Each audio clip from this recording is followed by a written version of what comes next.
नमस्कार मित्रों, कैसे हैं आप लोग। उम्मीद करता हूं अच्छे होंगे। मैं सीएम मिश्रा, आपका RICS यानी R institute of civil services Bhopal के ऑफिशियल चैनल पर हार्दिक स्वागत करता हूं। हम इस वीडियो से बहुत सारा नॉलेज, बहुत सारा ज्ञान सीखेंगे, अर्जित करेंगे। आज का हमारा जो वीडियो है MPPSC का जो नया सिलेबस है उसमें टॉपिक है स्वर्ण दर्शन। भारतीय दर्शन के 6 संप्रदायों का एक सम्मिलित नाम है स्वर्ण दर्शन। तो स्वर्ण दर्शन में 6 स्कूल्स ऑफ फिलॉसफी यानी 6 दर्शन हैं, उनके नाम जैसे वैशेषिक दर्शन है। वैशेषिक दर्शन के प्रतिपादक हैं महर्षि कणाद। न्याय दर्शन के प्रतिपादक हैं महर्षि गौतम। सांख्य दर्शन के प्रतिपादक हैं महर्षि कपिल।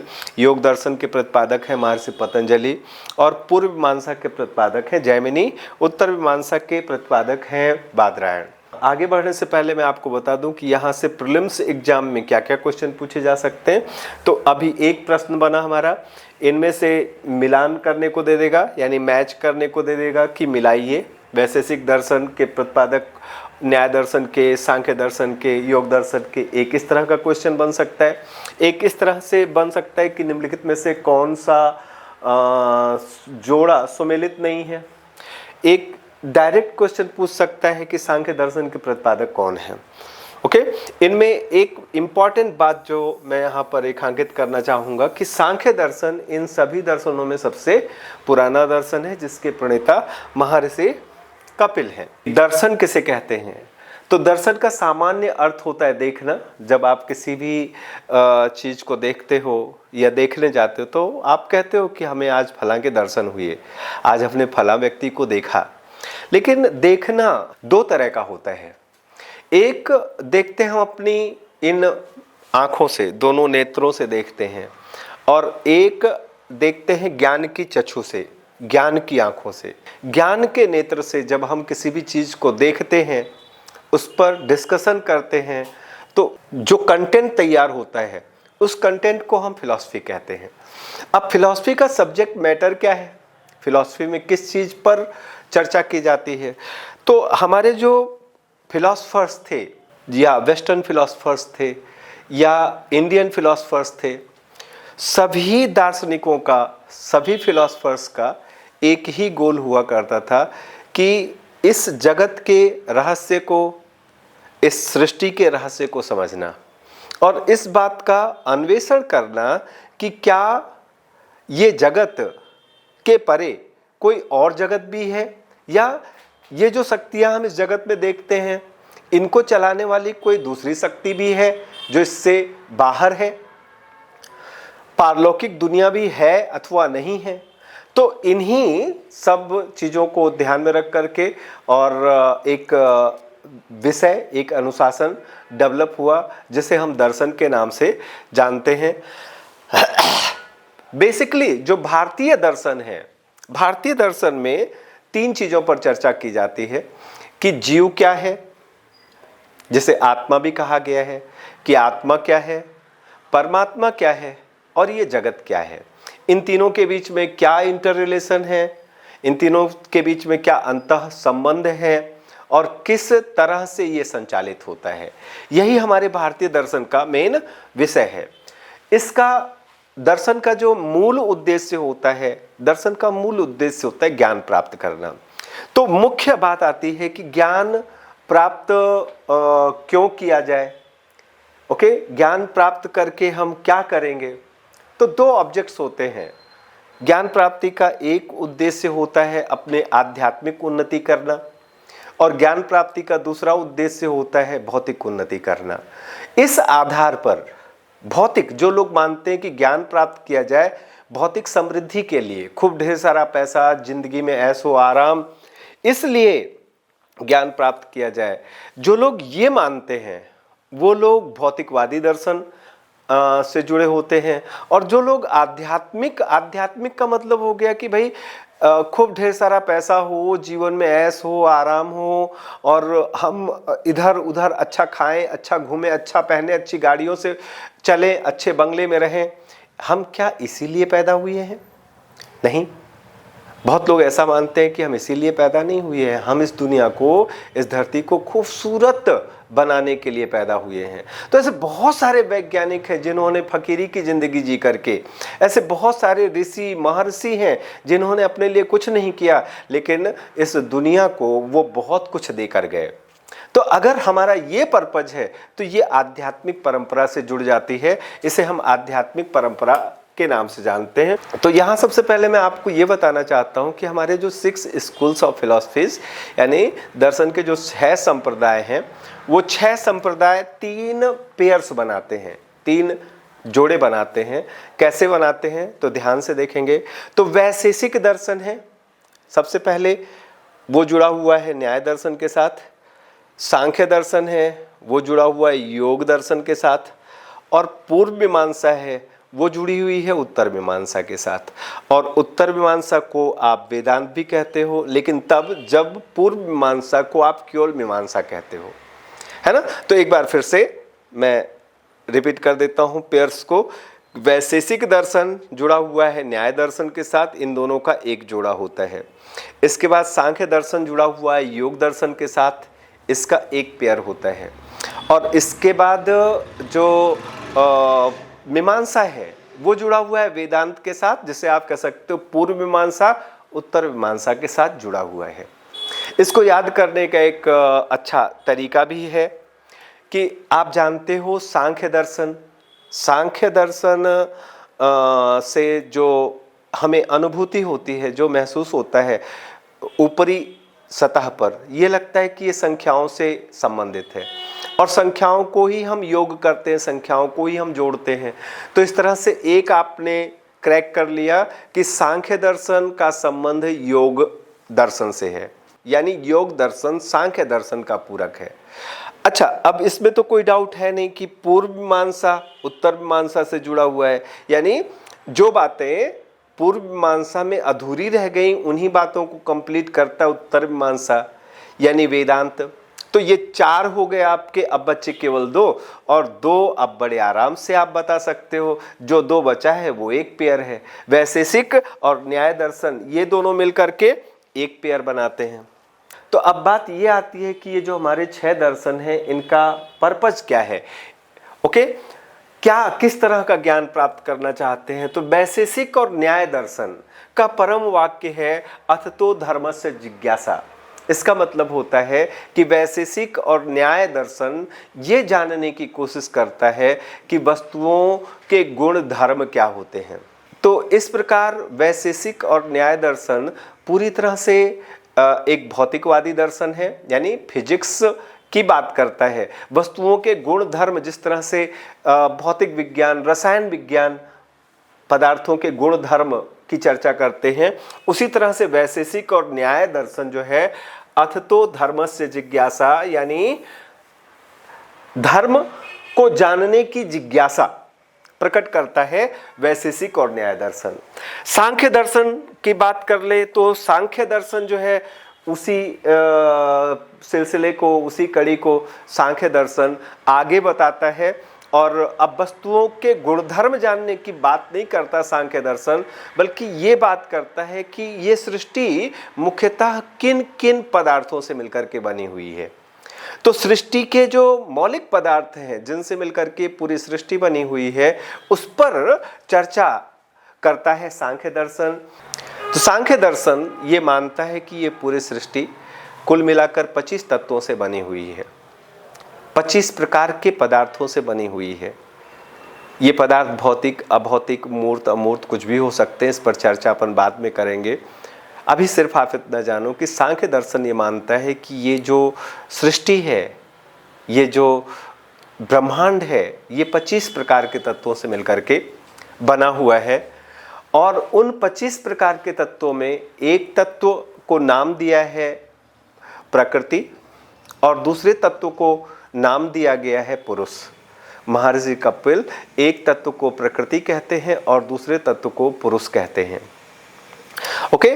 और पुरुष और प्रकृति ये आपस में जुड़ जाते हैं, ये आपस में संयोजित हो जाते हैं और ये आपस में संयोजित होकर के इस सृष्टि का संचालन करते हैं। लेकिन इसी संयोजन में कुछ विकृतियां आ जाती हैं जिससे कि पुरुष और प्रकृति एक दूसरे की क्षमताओं को कमजोर करने लगते हैं।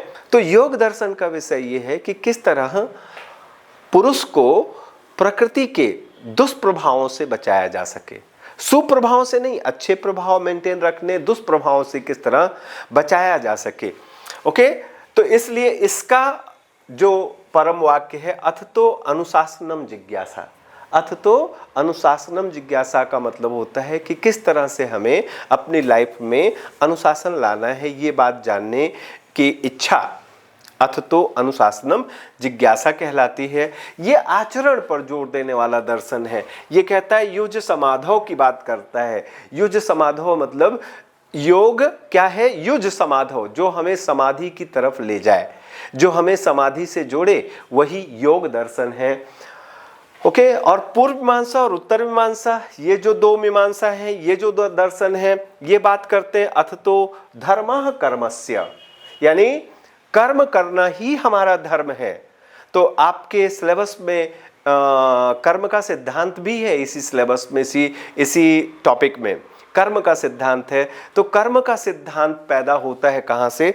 कर्म के सिद्धांत की उत्पत्ति मीमांसा से होती है, जो ये कहता है कि जैसा कर्म करेगा बंदे वैसा फल तू पाएगा।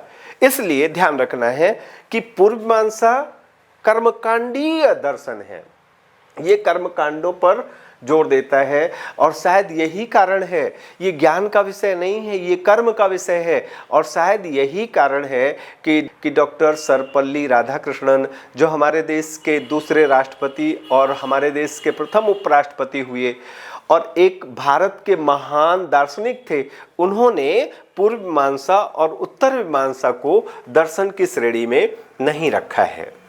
तो ये बात हो गई दर्शनों के विषय के। तो एक बार मैं समराइज कर दूं कि वैशेषिक दर्शन पूरा ध्यान ब्रह्मांड के रहस्यों को जानने पर देता है। न्याय दर्शन का मुख्य जोर इस बात पर है कि जो भी आपने ब्रह्मांड के रहस्यों को जाना, उसका प्रमाण क्या है। ओके, तो उसको प्रमाणिकता प्रदान करता है। वैशेषिक दर्शन से प्राप्त ज्ञान को प्रमाणित करता है या प्रमाणित करने के उपाय बताता है। न्याय दर्शन, सांख्य दर्शन ये बताता है कि इस सृष्टि की रचना कितने तत्वों से हुई है। योग दर्शन पुरुष यानी आत्मा और प्रकृति यानी शरीर के बंधनों से मुक्त होकर के, जिसे हम कहते हैं मोक्ष प्राप्त करना, इस चीज पर जोर देता है। पूर्व मीमांसा और उत्तर मीमांसा ये दोनों दर्शन कर्म पर जोर देते हैं। वैशेषिक दर्शन के प्रणेता महर्षि कणाद थे। इनका एक और नाम था, इन्हें उल्लूक भी कहा जाता था, इसलिए इस दर्शन को औलुक्य दर्शन भी कहते हैं। ठीक, महर्षि कणाद जो थे, इनका जो वैशेषिक दर्शन है, इसे पाशुपत दर्शन के नाम से भी जाना जाता है। वैशेषिक दर्शन के प्रणेता महर्षि कणाद ने एक वैशेषिक सूत्र नामक ग्रंथ की रचना की। इस वैशेषिक सूत्र में कुल 10 अध्याय और 370 सूत्र हैं। ये बहुत इंपॉर्टेंट होगा प्रीलिम्स एग्जाम के लिए कि वैशेषिक सूत्र में कुल कितने सूत्र हैं। तो वैशेषिक सूत्र में कुल 370 धारा 370 बहुत फेमस, बहुत चर्चा में है और मोदी जी का गोल भी है कि भारतीय जनता पार्टी 370 सीट लेकर के आएगी। देखते हैं। ओके, दूसरी ईसा पूर्व दूसरी शताब्दी में ये दर्शन का सृजन किया गया। स्वतंत्र भौतिक विज्ञानवादी दर्शन है ये एक भौतिक विज्ञानवादी दर्शन है। भौतिक विज्ञानवादी दर्शन का मतलब हो गया इसका संबंध पदार्थों से है। ओके, पदार्थों से है, पदार्थों के अध्ययन से है। इसके सूत्रों का निर्माण अथातो धर्मः जिज्ञासा, अर्थात धर्म क्या है यह जानना ही इस दर्शन का प्रमुख उद्देश्य है। धर्म को परिभाषित करते हुए कहा गया है कि यतो अभ्युद्यानी श्रेय सिद्धि सधर्म। ओके, यानी धर्म क्या है? धर्म को ऐसे परिभाषित किया गया है कि वह सब कुछ धर्म है जिससे भौतिक उन्नति और कष्टों से मुक्ति प्राप्त होती हो। जिससे भौतिक उन्नति यानी यह तो अभ्युदयानी श्रेय सिद्धि सधर्म, जिससे अभ्युदय होता हो, जिससे भौतिक तरक्की होती हो, जिससे प्रोग्रेस होती हो और साथ ही साथ कष्टों से मुक्ति होती हो, उसे ही धर्म की संज्ञा दी गई है। तो वैशेषिक दर्शन के अनुसार सृष्टि 7 विशिष्ट तत्वों से निर्मित होती है।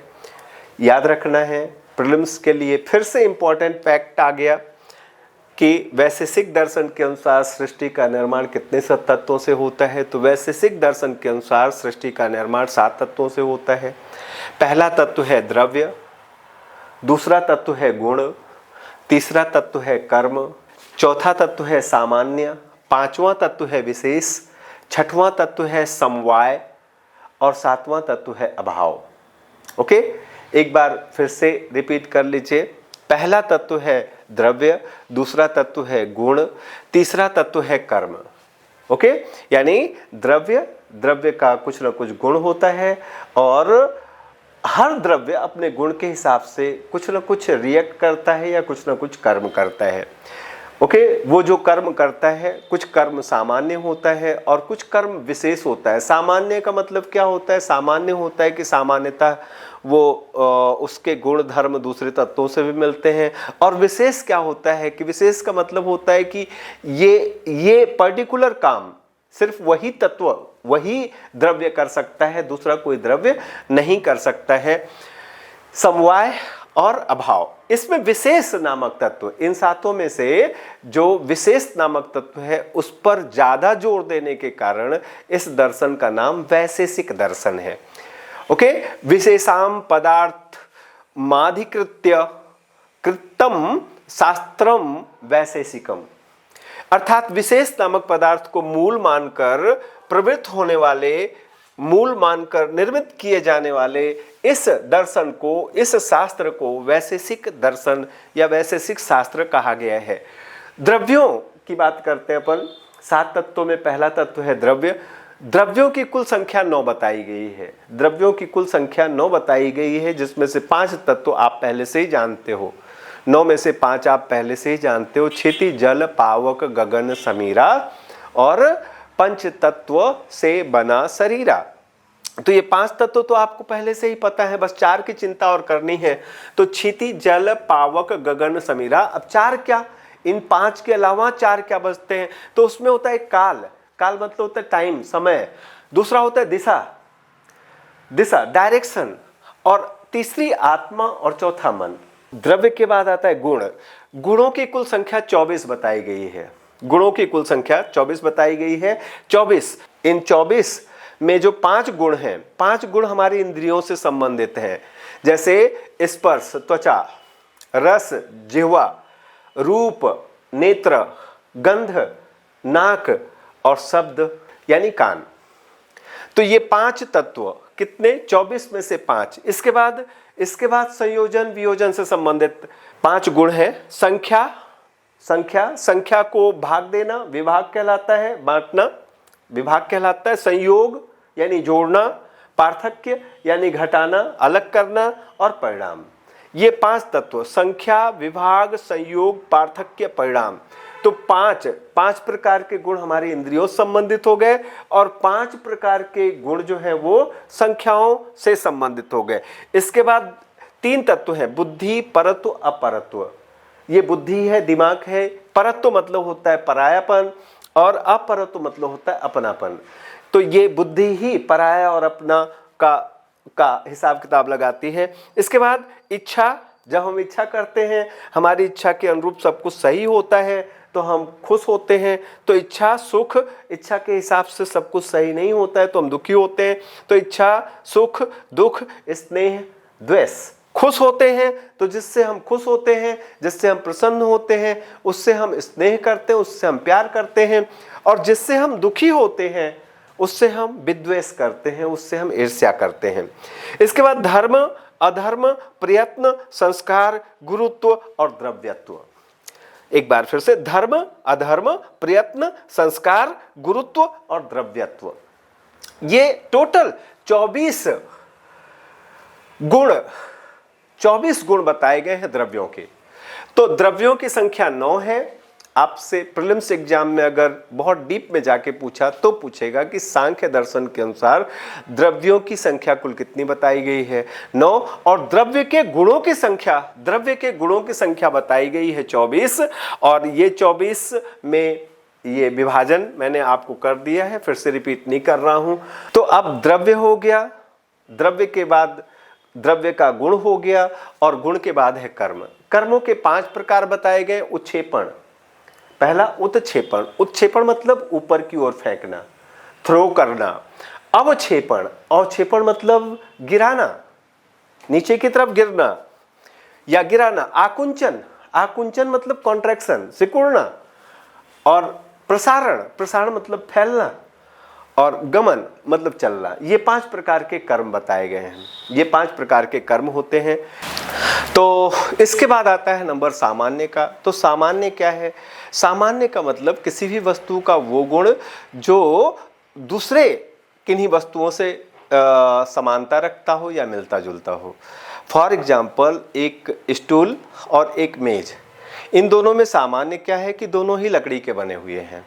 लेकिन दोनों ही लकड़ी के बने हुए हैं, फिर भी दोनों एक नहीं हैं, क्योंकि इनके कुछ विशिष्ट गुण भी हैं, इनके कुछ विशेष गुण भी हैं। तो विशेष गुण क्या है? स्टूल में 3 पांव होते हैं, 3 पांव का स्टूल होता है, या एक सिंगल पांव का स्टूल होता है। और मेज 4 पांव का होता है, मेज में 4 पाए होते हैं। तो ये 4 पांव का होना या 3 पांव का होना, ये वो गुण है जो स्टूल को मेज से अलग कर रहा है, ये विशिष्ट गुण हो जाता है। समवाय क्या है? समवाय का मतलब होता है जब 2 पदार्थों में से कोई एक पदार्थ दूसरे पदार्थ पर आश्रित रहता है। कोई एक, ध्यान रखना, दोनों पदार्थ एक दूसरे पर आश्रित नहीं होते हैं। 2 पदार्थों में से कोई एक पदार्थ दूसरे पदार्थ पर जब आश्रित होता है तो जो आश्रित पदार्थ है उसको समवाय कहते हैं। उदाहरण के लिए कपड़ा है, कपड़ा सूत से बनता है, कपड़ा सूत से बनता है, यानी कपड़ा बनाने के लिए आपको सूत चाहिए ही चाहिए, फाइबर्स चाहिए ही चाहिए। तो कपड़ा किस पर डिपेंड है? कपड़ा डिपेंड है सूत पर। ध्यान रखना है आपको कि सूत कपड़े पर डिपेंड नहीं है। ऐसा नहीं है कि सूत बनाने के लिए कपड़ा चाहिए ही चाहिए। तो कपड़ा समवाय हो गया, सूत तो समवाय नहीं है, कपड़ा समवाय हो गया। इसके बाद अगर हम आगे बात करें तो इस दर्शन में प्रत्यक्ष और अनुमान 2 प्रकार के ही प्रमाणों को मान्यता दी गई है। वैशेषिक दर्शन के मूलभूत सिद्धांत क्या है? पहला सिद्धांत है परमाणुवाद। ये प्रश्न भी प्रीलिम्स परीक्षा के लिए इंपॉर्टेंट हो जाता है कि निम्नलिखित में से कौन सा एक सिद्धांत वैशेषिक दर्शन नहीं मानता है, या निम्नलिखित में से कौन सा सिद्धांत वैशेषिक दर्शन से संबंधित है। तो पहला सिद्धांत है परमाणुवाद। परमाणुवाद ये कहता है कि प्रत्येक पदार्थ मूलतः परमाणुओं से बना होता है। इसके बाद अनेकात्मवाद होता है। अनेकात्मवाद मानता है कि हर पदार्थ की प्रकृति, हर पदार्थ का गुणधर्म जो होता है वो एक समान नहीं होता, यानी हर पदार्थ का गुणधर्म, उसकी प्रकृति अलग अलग होती है। असत्कार्यवाद, असत्कार्यवाद न्याय और वैशेषिक असत्कार्यवाद को मानते हैं। असत्कार्यवाद और सत्कार्यवाद ये 2 विचारधाराएं दर्शन में चलती हैं। सत्कार्यवाद से हम असत्कार्यवाद को समझते हैं। तो सत्कार्यवाद का क्या कहना है? सत्कार्यवाद का कहना है कि हर कार्य का कोई ना कोई कारण होता है, यानी अकारण ही कोई कार्य नहीं होता।